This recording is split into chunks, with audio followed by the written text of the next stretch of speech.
Al-Kabiratul Ashirah, bermula dosa besar yang nomor 10. Az-zina, yaitu adalah zina. Jadi zina merupakan dosa yang dikelompokkan dalam dosa-dosa besar. Artinya apabila orang melakukan satu kali perzinahan dan tidak langsung tobat kepada Allah, maka orang tersebut sudah dinyatakan keluar daripada adalah sifat adil. Maka dia sudah menjadi orang yang fasik. Orang yang satu kali melakukan zina dan kada langsung tobat kepada Allah, maka dia digolongkan dengan orang-orang fasikin, orang fasik. Orang-orang fasik, orang-orang yang diancam oleh Allah. Wa ammal ladzina fasaqu fama'wahumun nar. Orang-orang fasik itu tempat kembalinya nanti adalah di neraka. Itu hukuman di akhirat. Sedangkan di dunia sudah jelas orang fasik ini orang yang tidak bisa diperhitungkan. Jadi imam kada boleh, jadi saksi nikah kada boleh karena dia fasik. Nah, itulah risikonya kalau orang yang melakukan satu dosa besar dan kada tobat kepada Allah Subhanahu wa ta'ala. Zina melakukan hubungan suami istri tanpa melalui akad nikah. Jadi zina itu melakukan hubungan suami istri bersetubuh tanpa melalui akad nikah atau tanpa ada melalui hubungan milkul yamin. Milkul yamin itu artinya perbudakan. Budak itu kalau ditukar, dimiliki, itu sudah boleh disetubuhi. Tapi budak itu kalau ada lagi zaman sekarang. Zaman dulu ada budak-budak, ada jariah perempuan. Budak-budak perempuan itu kalau dinikahi, ditukar. Nah, itu begitu kita nukar, si budak itu sudah dimiliki, itu boleh disetubuhi. Ada perlu ada akad nikah. Nah, jadi zina itu di luar daripada dua hal. Kada melalui nikah atau kada melalui milkul yamin tadi. Firman Allah Ta'ala, wala taqrabuz zina innahu kana fahisyatan wa sa'a sabila. Ya. Artinya jangan dekati zina. Jangan dekati zina. Artinya dekat lawan zina aja sudah dilarang oleh Allah, apalagi zina. Dekat dengan zina itu seperti apa? Seperti al-khalwah, berduaan. Nah, berduaan itu sudah dilarang. Wala taqrabuz zina, jangan kau dekati zina. Karena sesungguhnya zina itu perbuatan jahat dan paling jahat jalan. Jadi ayat ini bukan melarang zina, mendekati, apalagi zinanya. Jadi dilarang berduaan dengan perempuan yang bukan mahram, di kamar, di mobil, di toko, di kantor. Bila berduaan itu sudah masuk dalam larangan. Wala taqrabuz zina, jangan kau dekati zina itu.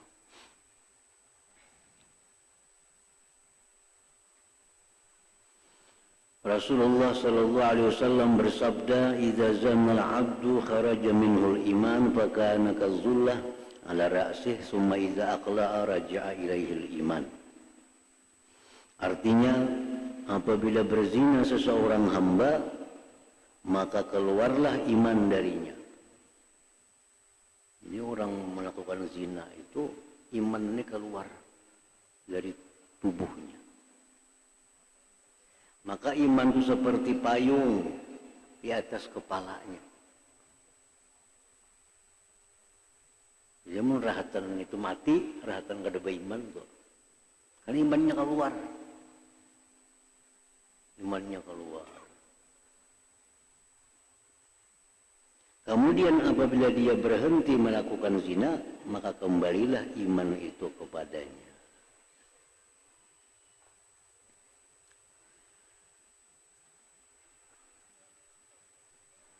Bersabda Rasulullah sallallahu alaihi wasallam, "Ma min dzambin ba'da syirki a'zamu 'inda Allah min nutfatin wada'aha rajulun fi farjin la yahillu lahu." Artinya tidak ada dosa lebih besar sesudah syirik di sisi Allah daripada air mani yang diletakkan pada faraj yang tidak halal baginya. Ajar Nabi, tidak ada dosa yang lebih besar sesudah syirik daripada orang yang melakukan zina. Jadi para ulama berijtihad bahwa zina itu dosa besar, dan dosa besarnya itu berbeda-beda lagi, bertingkat-tingkat lagi. Dosa zina yang paling besar itu dosa zina dengan mahram, dengan orang yang haram nikah. Ini paling besar dosa zina. Zina dengan ading kakak, zina dengan anak kemanakan, zina dengan memerina, zina dengan yang haram nikah. Apalagi lawan ibu misalnya. Nah ini paling besar sudah dosa zina. Paling besar dosanya. Nah kemudian yang berikutnya tak inting pada itu, walaupun masih dosa besar juga, berzina dengan bini tetangga, berzina dengan istri tetangga. Nah, ini besar juga, tapi masih di bawah daripada zina dengan mahram tadi. Karena bini tetangga itu yang mestinya dipelihara, dilindungi, dijaga, justru ini berzina dengan bini tetangga. Nah, itu nomor 2. Yang nomor 3, berzina dengan bini orang nang kada tetangga. Berzina dengan bini orang nang kada tetangga. Nah, itu urutan zina. Yang paling inting dosa zina itu, walaupun masuk besar, tapi paling inting dibanding yang tadi, zina dengan perempuan yang kada balaki dengan cara membayar. Jadi si bini-bini kan bilang kawan aku bayar 100.000. Nah, bayar 100.000 lalu dia berzina dengan orang. Itu dosa besar tapi paling inting ditimbang dengan yang di atas tadi. Kayak yang dilakukan oleh perempuan-perempuan PSK. Nah itu kan kita ada hitung-hitungannya, sejam sekian bayarnya misalnya, 2 jam kontrak sekian bayarnya. Itu dosa besar zinanya, tapi lebih inting dibanding berzina lawan bini orang, bini tetangga atau yang diharamkan nikah tadi.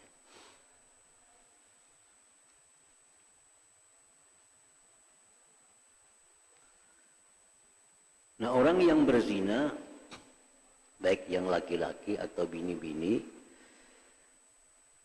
itu tidak tertutup baginya pintu tobat kepada Allah. Kalau ingin bujur-bujur tobat kepada Allah, Allah pasti mengampuni. Jangankan zina, membunuh orang aja tobat kepada Allah, Allah menerima tobatnya. Apalagi zina. Kalau bujur-bujur tobat, itu ada harapan masih diampuni oleh Allah Subhanahu wa ta'ala. Yang kasihan ini siapa? Kalau berzina itu. Yang kasihan itu kalau berzina melahirkan anak. Nah, anak zina. Ini yang kasihan. Anak zina ini. Kenapa kasihan? Karena bibit haram. Bibit di anak zina itu kan bibitnya haram. Nah, kayak apa? Mengarang bibit haram itu pada jauh lawan haram. Sulit mencari anak zina itu baik. Langka kalau ada anak zina itu jadi orang baik. Paling kadang kena kayak kuitannya lakukan. Atau lebih pada kuitannya. Nah, makanya ada hadis Nabi yang mengatakan waladuz zina jar Nabi syarrus salasah. Ini hadis Nabi mengatakan waladuz zina syarrus salasah. Artinya apa? Anak zina itu paling jahat antara 3 orang. Anak zina itu paling jahat antara 3 orang. Antara abahnya, mamanya, inya. Paling jahat anak zina itu. Kenapa sebabnya? Karena mamanya, abahnya ini bisa tobat kepada Allah. Dengan adanya tobat kepada Allah, dia jadi orang baik. Nah, sedangkan anak zina, anak yang bibitnya ini dari haram, ini sulit jadi baik. Orang menanam kurma, maulah buahnya kena semangka, kada mau. Orang menanam semangka, maulah buahnya kurma, kada mau. Bila nanam semangka juga buahnya. Bila anak dari hasil yang haram, kena anak kelakuannya pasti ketujuh yang haram. Nah, itu jar Nabi waladuz zina syarrus salasah. Nah, anak zina itu paling jahat di antara 3 orang. Di dalam kitab Faidul Qadir, Syarah Jami'us Shagir yang dikarang oleh Imam Al-Munawi, beliau menyebutkan ada hadis, inna waladaz zina la yadkhulul jannah ila sab'ati aba. Fakhaffafallahu an hadhil ummah wa ja'alaha ila 5 aba. Nah, artinya anak zina itu kadang masuk surga sampai 7 keturunan di bawahnya. Anak zina itu kadang masuk surga sampai 7 turunan.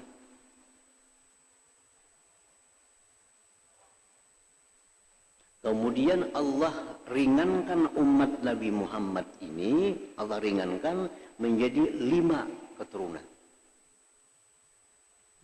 Umat-umat Nabi dahulu itu 7 turunan. Bila anak zina 7 turunan kada baik, pasti ahli neraka. Untuk umat Nabi kita diringankan oleh Allah cuma 5 keturunan. 2 dipotong oleh Allah Subhanahu wa taala. Artinya apa? Kalau anak zina ini kena gawiannya ke 7 bezina juga. Cucunya pulang kena kayak itu juga. Buyutnya kena kayak itu juga sampai. Ini Nabi yang mengatakan demikian. Nah, jadi sesuai aja Nabi paling jahat tuh bukan abahnya, tapi anaknya ini dari bibit yang gak ada baik. Kalau ada orang berzina, lalu hamil bininya, hamil dari zina, lalu dikawinakan. Karena anak ini anak zina. Nah, perhatian lagi nanang ini. Karena kelakuannya kayak itu juga. Amunnya binian ini dihamili orang juga. Bila lakian mah hamili orang juga kena gawiannya, kawinakan orang juga. Ini kalau kita perhatikan di daerah kita ada orang yang kayak itu. Karena anak-anaknya kayak itu juga kelakuannya kada jauh. Nah, makanya jernak sampai 7 turunan, 5 turunan kena hanya ada perubahan. Sampai 5 keturunan hanya ada perubahan, ada perbaikan. Jadi mulai keturunan pertama, kedua, ketiga. Jadi memilih pasangan harus jelas yang bakal diambil bini ini orang yang bujur-bujur kada hasil itu. Kalau kita berisi anak bini-bini, nah, memilih minantu itu bujur-bujur supaya minantu ini jangan sampai anak dari hasil itu, karena mempengaruhi keturunan yang selanjutnya.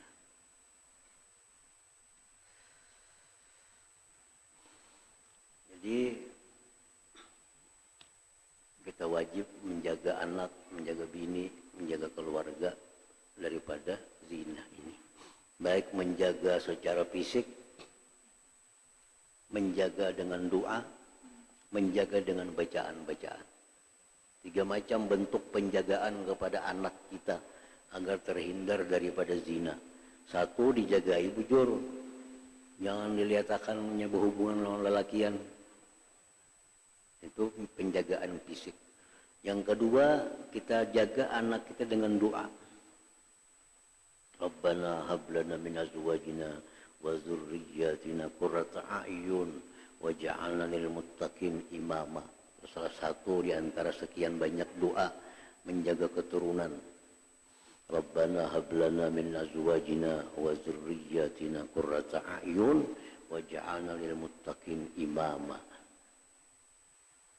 Nah, di samping itu lagi ulama mengajarkan anak kecil itu dibacakan di telinga kanannya surah Inna Anzalna. Apabila anak kecil itu dibacakan di telinga kanannya surah Inna Anzalna, maka anak ini seumur hidupnya kada akan berzina. Tapi ini anak yang lahir, anak sudah tua, ada kau lagi dibacakan ini. Yang sudah yang diazankan sebelah kanan, dikamatkan telinga kiri, kan nambah lahir tuh. Azan sebelah kanan, kamat kiri, bacaan-bacaan lain. Nah, di antaranya ada bacaan ujar Imam Ad-Dairabi, bacakan ini di telinga kanannya. Bismillahirrahmanirrahim. Inna anzalnahu fi lailatul qadar wa ma adraka ma lailatul qadar. Lailatul qadri khairum min alfi syahr. Nah, itu supaya habis sekali di telinga kanan. Nah, bila sudah dibacakan anak itu di telinga kanan surah Inna Anzalna sampai mati, ini akan bakal berzina itu anak. Nah, ini bentuk penjagaan dengan bacaan. Cucu ke barang aja, lahir, azanakan kanan, kamatakan sebelah kiri, kembali ke sebelah kanan telinganya, bacakan surah Inna Anzalna itu. Supaya anak selamat daripada berzina.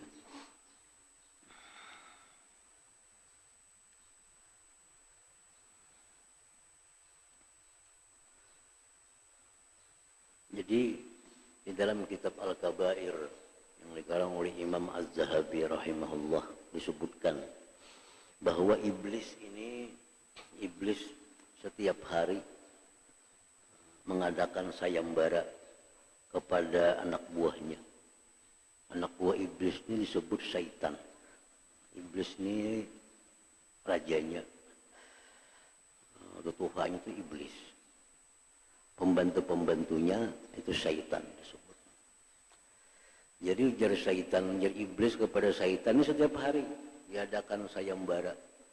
Ujar iblis, wahai syaitan, siapa yang paling besar menggoda manusia, siapa yang paling besar menyesatkan manusia, pada hari ini akan aku berikan dia mahkota, taj piras, mahkota di kepalanya. Jadi ujar si iblis, wahai setan, berlomba-lombalah kalian menyesatkan manusia. Siapa yang datang ke sini melaporkan menyesatkan manusia yang paling sesat, yang paling besar, aku beri hadiah berupa mahkota.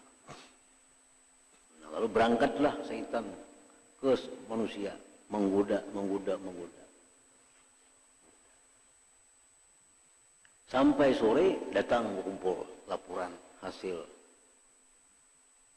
Datang syaitan, wahai iblis, aku tadi berhasil menggoda manusia, menyesatkan manusia.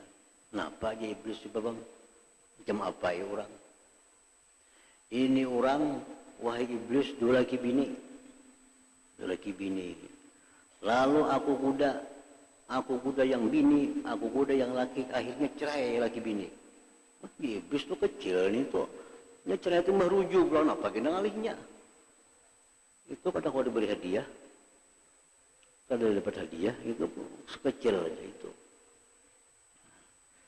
Boleh kali jadi dapat hadiah karena kaitannya kau menyesatkan manusia. Orang laki bini jadi cerai. Datang pulang ada seekor iblis. Syaitan, hai iblis, aku tadi berhasil menggoda orang. Kenapa iblis godaan kamu kepada manusia? Orang ini asa kawan akrab. Aku adu domba, jadi kada berawaan nya. Itu kada masuk di iblis. Itu kada berawaan nya. Kayaknya bisa aja berdamai. Berdamai apa lagi? Datang Saipong melaporkan hasil, kada masuk, itu masih kecil di iblis. Datang Saipong pulang syaitan, wahai iblis, aku tadi berhasil, kenapa? Berhasil, ini orang lakian dan binian, kuguda. Akhirnya berduaan inya. Rahatan berduaan itu kuguda pulang. Akhirnya berzina inya. Nah itu yang hebat di iblis. Ini godaan yang hebat. Ini kamu yang dapat mahkota daripadaku. Nah ini yang dapat mahkota. Jadi artinya iblis sangat bangga kalau anak buahnya ini berhasil membuat manusia melakukan zina itu. Karena dosanya besar dan tobatnya pun sulit. Tobatnya sulit. Apalagi kalau binian ini binian yang belakian. Wah, makin sulit tobatnya. Ini binian yang bisa laki. Berzina. Ini iblis sangat bangga. Kalau bisa anak buah yang bisa menggoda manusia melakukan itu. Tobatnya sulit. Harus minta ampun dulu kepada Allah Subhanahu wa ta'ala. Dan lagi minta ampun kepada lakinya. Nah. Kalau kita minta ampun kepada lakinya. Mana sudah ada orang kayak itu? Orang nih bayinya, orang bini orang minta ampun lakinya adalah kita dengar. Sulit. Nah Imam Ghazali dalam kitab Minhajul Abidin mengajarkan caranya. Kalau engkau pernah berzina dengan perempuan atau ini seperempuan yang berisi laki berzina dengan orang, kayak apa tobatnya? Ujar Imam Ghazali di situ dijelaskan dia tobat minta ampun dulu kepada Allah Subhanahu wa taala. Tobat minta ampun kepada Allah. Kemudian si laki atau biniannya minta maaf kepada laki. Oh kada wani. Jelas sudah kada wani. Bininya kada wani, lakiannya pun kada wani minta maaf lawan lakinya. Kenapa kada wani? Kalau timbul masalah bakalahian pembunuhan gitu kayak apa? Nah, ujar Imam Ghazali kalau takut bepadah lawan lakinya bahwa menjinahi bininya atau bininya takut bepadah lawan laki karena berzina, namun aku bepadah lawan laki ini nyata sudah bakalahian. Jarang bini nyata ada besarakan bepadah.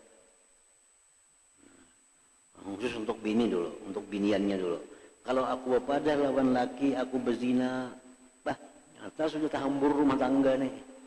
Besarakan habis. Banyak mudaratnya. Nah kayak apa cara? Ujar Imam Ghazali, kalau demikian berdiam. Jangan dikisahkan lawan laki. Jaga keutuhan rumah tangga. Berdiam. Tobat kepada Allah, berdiam. Dan si bini-bini ini memperbaiki adabnya, memperbaiki akhlaknya, memperbaiki servisnya kepada laki. Itu aja lagi. Jadi lawan laki ini makin baik. Makin baik adab, makin baik tata kerama, makin baik layanan kepada laki. Supaya laki tambah senang lawaninya. Nah diharapkan ya Imam Ghazali diharapkan dengan demikian kayaknya di akhirat si laki ini meridai lawan bini itu. Di akhirat kayaknya meridai lawan bini itu. Karena ingat, bini baik luar biasa dalam dunia lawaninya.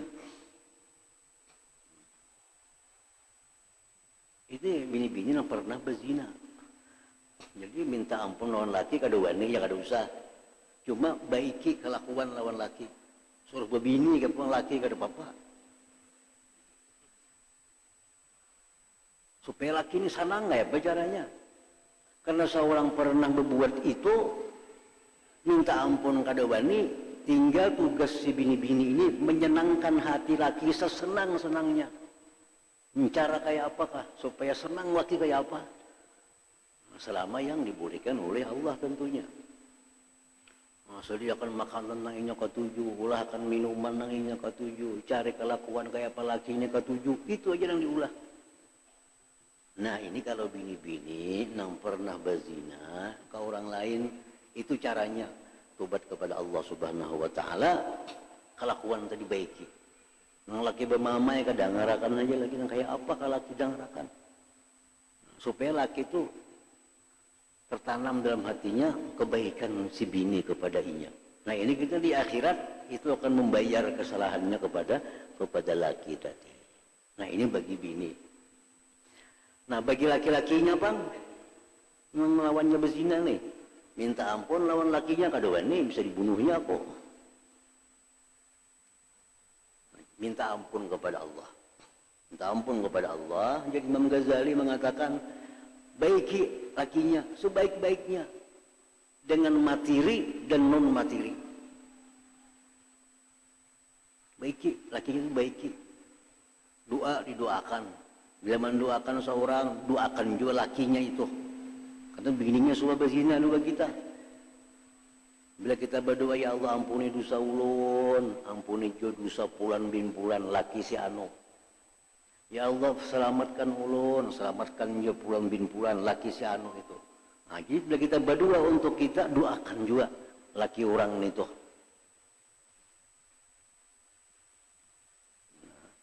Yang kedua, materi.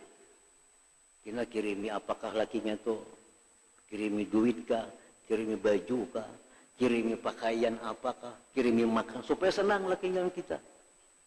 Karena seminggu kirimi makanan apakah lakinya. Kira agar rezeki nukar baju dua, segan inya sebuting beri. Jadi apapun yang kita dapat nikmat, rasakan lakinya itu dapat nikmat juga dari kita. Nah itu diharapkan oleh Imam Ghazali di akhirat kena membuat inya ridha lawan kita. Di akhirat ini tahu makan oleh Tuhan. Oh ini kan menjadi biniku bari. Untuk si laki-laki ini. Keingatan ini rancak memberi aku baju, rancak memberi aku duit, rancak memberi aku macam-macam. Nah akhirnya kadang menuntut laki ini dengan Allah Subhanahu wa Ta'ala. Nah jadi hanya ada itu caranya. Kalau cara minta ampun langsung kada wani takutan. Cara berbuat baik sebaik-baiknya kepada laki oleh si bini yang pernah berzina lawan kita itu. Nah, tambahan lagi Imam Abdul Wahab Sya'rani mengatakan setiap hari baca surah 4. Si laki-laki yang pernah berzina bini orang nih, setiap hari jadi baca surah 4. Fatihah, Qulhu, Falaq, Nas. Untung bacaan itu kena hanya berdoa. Allahumma ja'al sawaba ma qara'tuhu minal Qur'an al-Karim fi sahifati Fulan bin Fulan. Artinya, ya Allah jadikanlah pahala yang hamba baca dari Quran, jadikan dalam catatan amal Fulan bin Fulan, laki orang tadi. Ini diharapkan dengan itu bisa kita di akhirat kena diselesaikan oleh Allah Subhanahu wa Ta'ala. Kan kenanya menuntut, tentu laki kita menuntut. Lakinya menuntut, oh ya Allah nih menjinahi bini ulun. Tuhan akan mengingatkan kepada lakinya nih. Gitu itu ingatlah. Ini baik kalau nikah.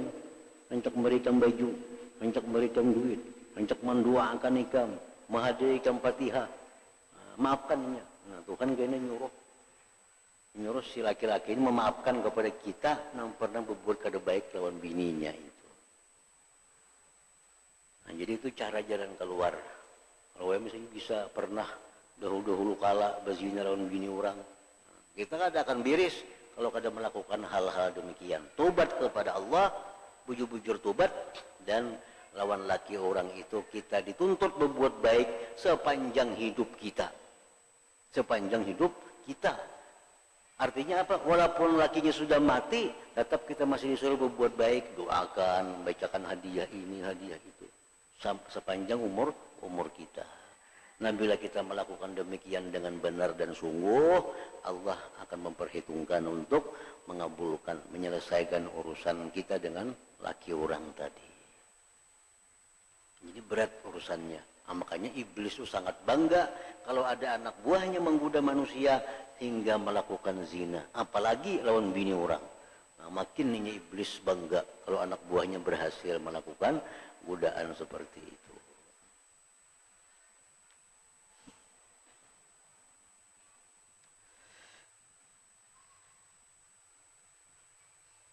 Nah, kemudian al-kabiratul hadiyata asyara, dosa besar yang nomor 11, al-liwatu, liwat. Liwat ini sudumi atau homosek. Laki-laki ketujuh lawan laki-laki. Nah, laki-laki menyetubuhi laki-laki di duburnya. Itu liwat.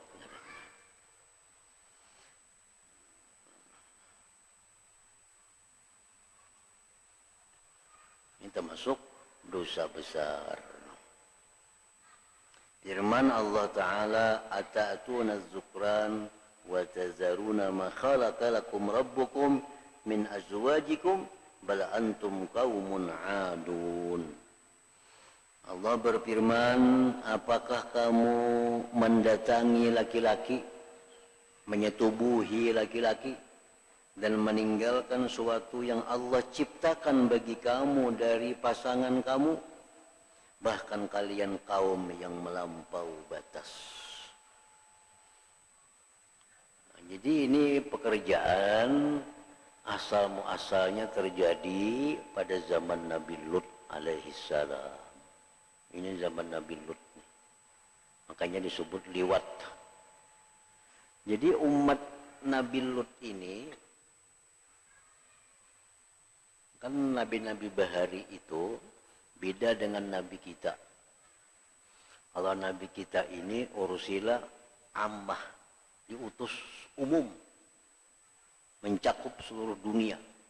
Ini nabi kita ini diutus oleh Allah menyampaikan risalah tauhid ke seluruh dunia, bangsa apapun, Cina, Eropa, Melayu, bangsa apapun itu masuk dalam dakwah nabi kita. Nah, kalau nabi-nabi bahari itu ada. Nabi Lut diutus ke suatu kampung. Kampung tadi yang diurus. Kampung sebelah kan masuk urusan Nabi Lut. Ada yang diutus ke suatu bangsa. Bangsa ini aja diurusnya, bangsa lain kan diurusnya. Nah, Nabi Lut ini diutus Allah ke suatu kampung penduduk, nang di penduduk itu kada katujuh lawan binian, katujuh lawan lakian ini. Di kampung tuh binian kada laku. Kada yang kepingin binian, lawan lakian bang kepingin. Nah, diutuslah Nabi Lut ke situ oleh Allah Ta'ala. Supaya kembali lakian itu menyukai binian. Karena binian itu disediakan Allah untuk laki-laki. Nah, itu.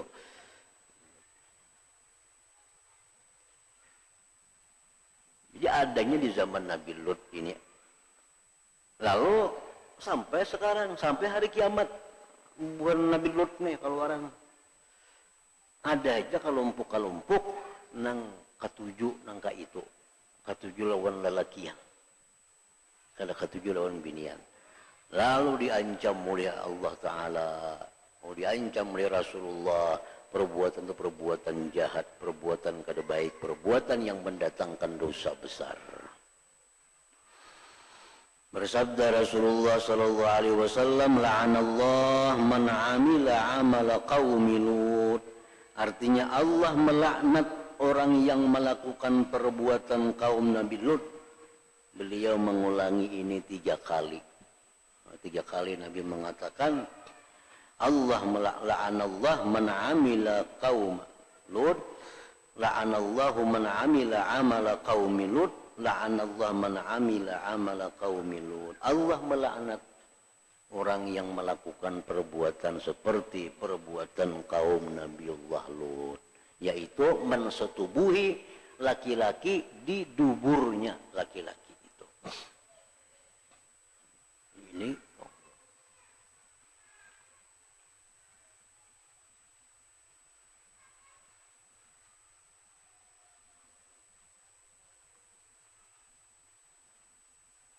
jadi di dunia di zaman wahai ini ada dengar-dengar informasi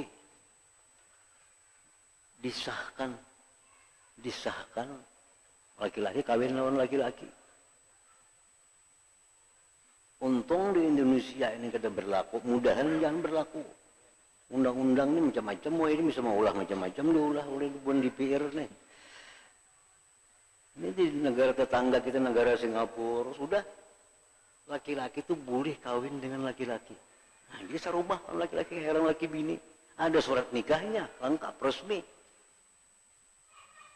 Jadi ada laki-laki yang jadi laki-laki, ada yang jadi bini-bininya kawin, diresmikan oleh negara, dianggap itu hubungan suami istri. Nah, ini sudah masuk ke negara kita, sudah diusulkan ke negara kita, diusulkan sudah ke DPR pusat supaya jadi undang-undang. Untungnya Allah masih menjaga sehingga itu kada dikabulkan. Banyak anggota DPR yang kada ketujuh menolak itu. Ada yang DPR yang hakun mensahkan cuma kada banyak kalah suara. Majaka ini masuk, ya mudah kita kayak apa jadinya di tiga rumah tetangga laki-laki laki bini. Ini dilaknat oleh Allah Ta'ala. Allah melaknat orang yang melakukan seperti ini. Na'udzubillah min dzalik. Nah, itu termasuk kabair, dosa besar juga. Al-kabiratus tsaniyata asyar, kemudian dosa besar yang ke-12 di antara 70 dosa besar, firman ar-riba, yaitu riba.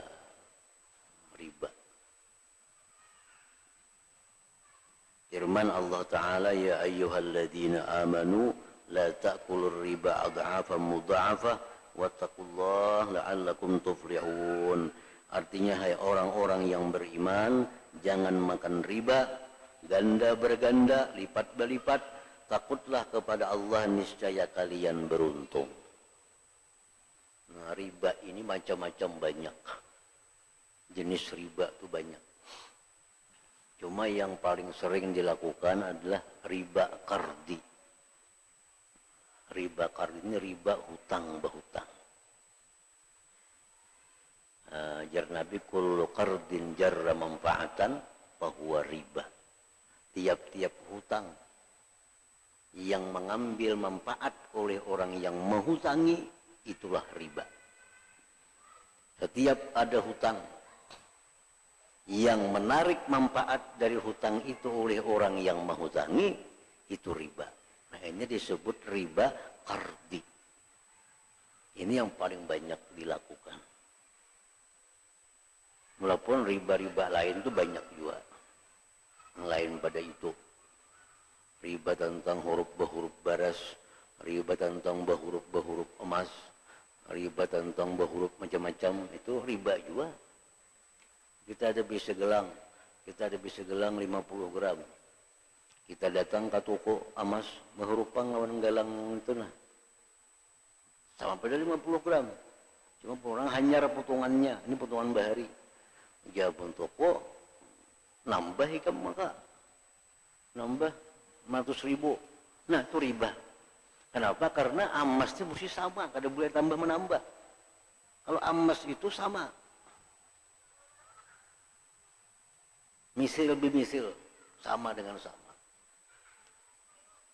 Jadi misalnya itu 50 gram, ini 50 gram berhuruf ya kada apa-apa. Asa kuntan Jangan kaina hurufannya. Nah itu riba juga. Misalnya berhuruf amas lah, aku ada galang di rumah 50 gram lah. Kita berhuruf lawan ini. Sama kada bertambahan, ayuha. Tapi di rumah pun seorang galangnya. Nah itu kada kawa juga. Mesti hadirkan di toko. Galang pun kita hadirkan, yang di toko hadirkan. Mesti kuntan dan sama.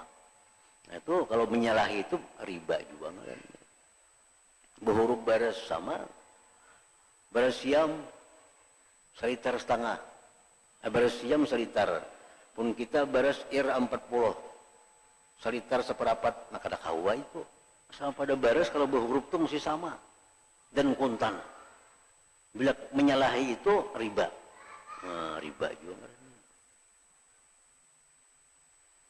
Kita berisi lapat tuh. Makanan lapat ada kalau buras bahasa lapat. Kawan kita berisi pundut. Kita berhuruf lah riba itu. Kenapa? Karena sama pada baras. Kada tahu banyaknya mana barasnya. Jadi kada kawa kita berhuruf makanan. Karena lapat dibuat dari beras, pundut dibuat dari beras, atau luntong dibuat dari beras. Seorang ada bisi luntong nah, asa kapingin pundut kita berhuruf lah, kada kawa itu. Riba itu. Nah pindah intingnya nih. Kisah pindah inting pada itu adalah riba. Ada kalau dihuruf-hurupakan. Itu riba. Macam-macam jenis riba. Cuma yang paling banyak kepada kita ini riba qardi, riba hutang. Nah, berhutang 1 juta, kayaknya setahun bayarnya 1.200.000. Nah, itu kebanyakan udah kita. Berhutang 5 juta, setahun hanya bayar, kayaknya bayarnya 6 juta. Nah, itu riba qardi yang ngarannya.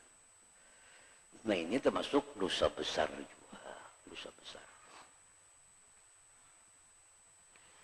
Bersabda Rasulullah sallallahu alaihi wasallam, firman Allah, bersabda Rasulullah sallallahu alaihi wasallam, ad-dirham alladhi yusibuhu ar-rajul min ar-riba ashaddu min 36 zaniyatan fil Islam.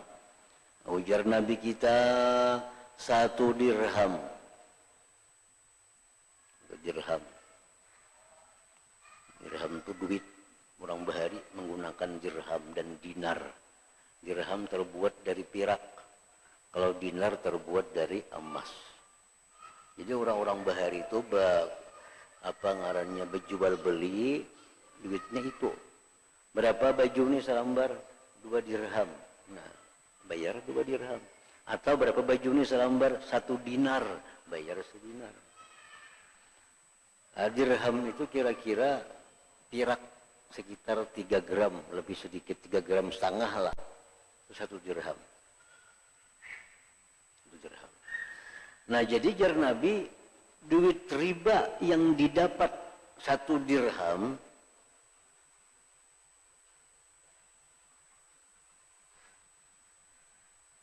lebih sangat, lebih berat dosanya dari 36 kali berzina dalam Islam.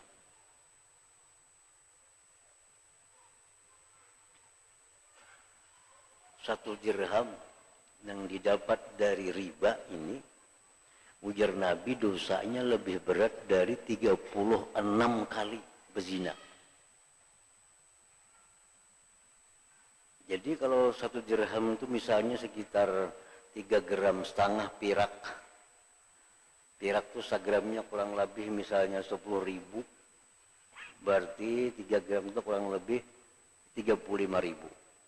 35.000 yang kita dapat daripada riba, itu dosanya lebih berat daripada kawan kita yang berzina 36 kali.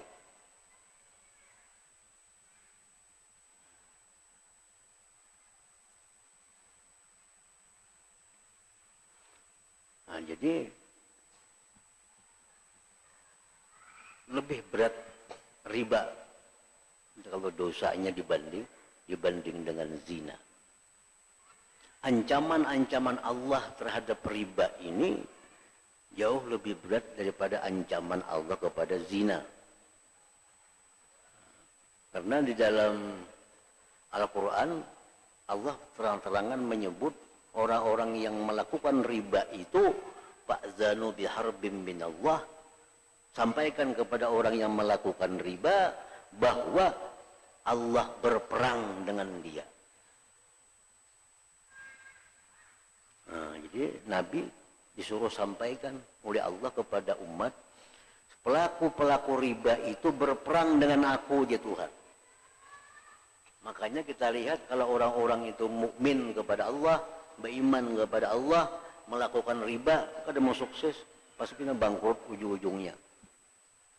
Kenapa? Allah sudah menyatakan fa'zanu biharbin minallah, katakan Allah berperang. Bila berperang lawan Tuhan mustahil kita menang. Mustahil menang berperang lawan Tuhan. Ujar ulama hanya ada dua maksiat yang Allah menyebut perang. Satu, menyakiti, memusuhi wali Allah. Mana? Azali waliyan. Siapa yang menyakiti waliku, azantuhu bil harbi, aku beritahu bahwa aku perang dengan dia. Orang yang memusuhi wali Allah walaupun dia lemah, kada bakal menang. Kenapa? Karena Allah memerangi dia. Nah, yang kedua yang diancam Allah perang itu pelaku riba. Pelaku riba. Hutang, bunga berbunga, ujung-ujungnya kena bangkrut. Dan ini sudah ribuan orang membuktikan, kada saya pun berdua, yang berhutangnya, bunga, ujungnya kena talokop tuh. Ujungnya talokop. Bangkrut.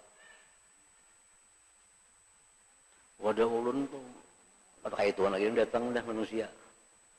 Alhamdulillah berapa jumlah banyaknya yang berlapor bahwa bangkrut. Kenapa? Berhutang berbunga. Bunga tiap bulan jalan, kita berhasil ada tetap jalan bunga.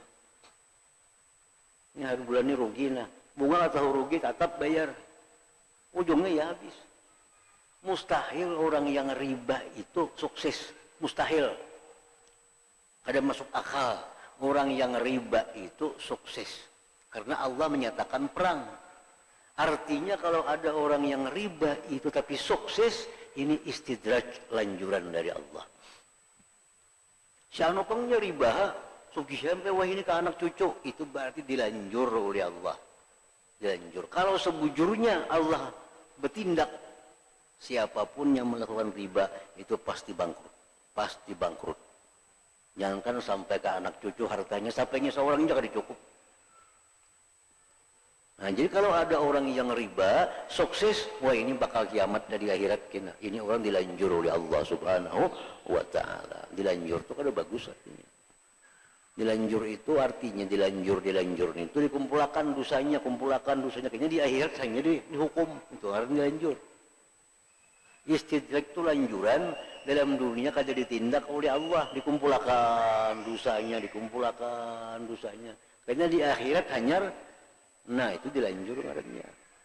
Nah makanya kalau orang-orang beriman, orang-orang yang masih punya iman, masih ada cinta Allah kepadanya, riba bangkrut. Jadi di akhiratnya kada lebih berat lagi urusannya karena sudah dibangkrutkan dalam dunia. Kalau orang dilanjur dalam dunia kada dibangkrutkan, dikumpul dosanya, kayaknya di akhirat hanya ditindak. Itu kalau orang yang kada disukai Allah. Tapi kalau orang yang masih ada iman, masih ada suka Allah kepada orang itu, melakukan riba, bangkrut. Supaya apa? Supaya di akhirat kita orang ini kada banyak lagi hukumannya karena sudah dibangkrutkan Tuhan di alam dunia ini. Nah, jadi bila orang berhutang riba, bina sukses saja di akhirat bakal lapah. Jadi bila orang melakukan riba, bangkrut. Nah ini ada harapan kita nyaman di akhirat sedikit karena sudah dihukum Tuhan dalam dunia berupa kebangkrutan tadi. Nah itu artinya istidraj lanjuran. Nah, kemudian yang ke-13, aklu malil yatim, memakan harta anak yatim.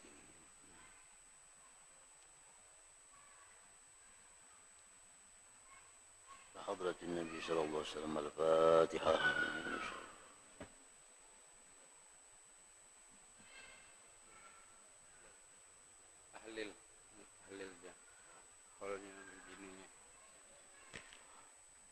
Bismillahirrahmanirrahim. Qul huwallahu ahad, Allahus samad, lam yalid wa lam yulad wa lam yakul lahu kufuwan ahad. Bismillahirrahmanirrahim. Qul huwallahu ahad, Allahus samad, lam yalid wa lam yulad wa lam yakul lahu kufuwan ahad. Bismillahirrahmanirrahim. Qul huwallahu ahad, Allahus samad, lam yalid wa lam yulad wa lam yakul lahu kufuwan ahad. Bismillahirrahmanirrahim. Qul huwallahu ahad, Allahus samad, lam yalid wa lam yulad wa lam yakul lahu kufuwan ahad. Bismillahirrahmanirrahim. Qul huwallahu ahad, Allahus samad, lam yalid wa lam yulad wa lam yakul lahu kufuwan ahad.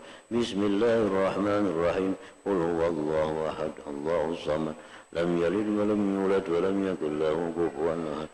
Bismillahirrahmanirrahim. Qul huwallahu ahad, Allahus samad, lam yalid wa lam yulad wa lam yakul lahu kufuwan ahad. Bismillahirrahmanirrahim. Qul huwallahu ahad, Allahus samad, lam yalid wa lam yulad wa lam yakul lahu kufuwan ahad. Bismillahirrahmanirrahim. Qul huwallahu ahad, Allahus samad, lam yalid wa lam yulad wa lam yakul lahu kufuwan ahad. Bismillahirrahmanirrahim. Qul huwallahu ahad, Allahus samad, lam yalid wa lam yulad wa lam yakul lahu kufuwan ahad. Bismillahirrahmanirrahim. Qul huwallahu ahad, Allahus samad, lam yalid wa lam yulad wa lam yakul lahu kufuwan ahad. La ilaha illallah, wallahu akbar. Bismillahirrahmanirrahim. Qul a'udzu birabbil falaq, min syarri ma khalaq, wa min syarri ghasiqin idza waqab, wa min syarri naffasati fil 'uqad, wa min syarri hasidin idza hasad. La ilaha illallah, wallahu akbar. Bismillahirrahmanirrahim. Qul a'udzu birabbin nas, malikin nas, ilahin nas, min syarril waswasil khannas, alladzi yuwaswisu fi sudurin nas, minal jinnati wan nas. La ilaha illallah, wallahu akbar. Bismillahirrahmanirrahim. Alhamdulillahi rabbil alamin, arrahmanir rahim, maliki yaumiddin.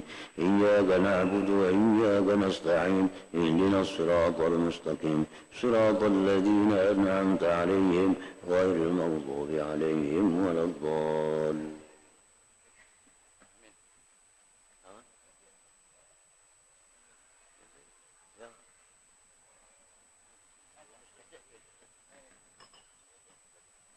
يا الله رب العالمين. بسم الله الرحمن الرحيم. الحمد لله رب العالمين، والصلاة والسلام على سيدنا ونبينا محمد وعلى آله وصحبه أجمعين. اللهم صل وسلم على روح سيدنا محمد في الأرواح وعلى جميع الأرض قبوره وعلى آله وصحبه وبارك وسلم.